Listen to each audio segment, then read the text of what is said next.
সম্পত্তির লোভে শ্বশুরকে মারধরের অভিযোগ ঘর জামাইয়ের বিরুদ্ধে।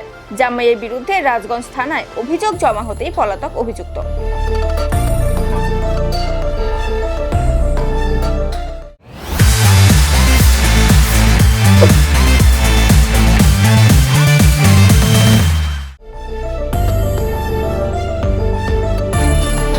রাজগঞ্জের পানিকৌড়ি গ্রাম পঞ্চায়েতের ফাটাপুকুর সংলগ্ন কাওয়ারবাড়ি এলাকার ঘটনা। জানা গিয়েছে, আজ থেকে প্রায় 25 বছর আগে তরুণী রায় তার একমাত্র মেয়ের বিয়ে দিয়েছিলেন ভয়কান্ত রায়ের সঙ্গে। বিয়ের পর থেকে ভয়কান্ত রায় শ্বশুর বাড়িতেই থাকতে শুরু করেন। অভিযোগ, গত কয়েক বছর ধরে সম্পত্তি নিয়ে শ্বশুর তরুণী রায়ের সঙ্গে ঝামেলা করছিল ভয়কান্ত রায়।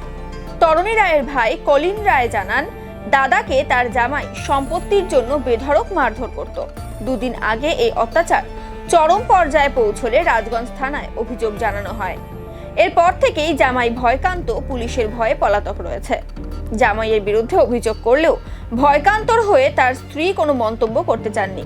গোটা ঘটনার তদন্ত শুরু করেছে রাজগঞ্জ থানার পুলিশ।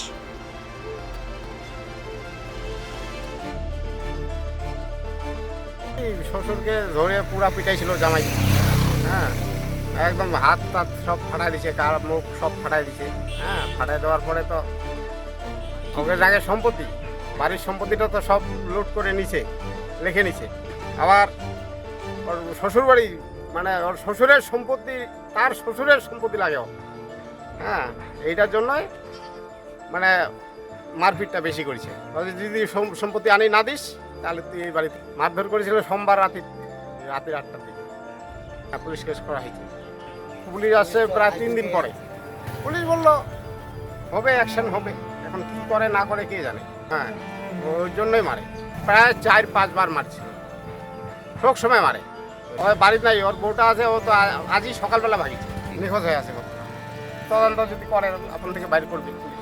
বাড়ি হচ্ছে তোমার আগে ছিল গোলাবাড়ি, এটা প্রায় 20-22 বছর হচ্ছে আর আসার। জামাইয়ের নাম হলো ভয়কান্ত রায়। এরা তো আমার সাজাইছে আছে, মানে এত অত্যাচার তো ভালো নয় না।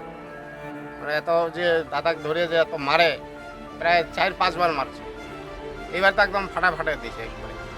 আইন অনুযায়ী ব্যবস্থা না। হ্যাঁ, ওর নাম কলিন রায়, দাদা হবে। মাইট দিছে, ও দাদা হবে। এটা তো আমার কাউয়ার বাড়ি।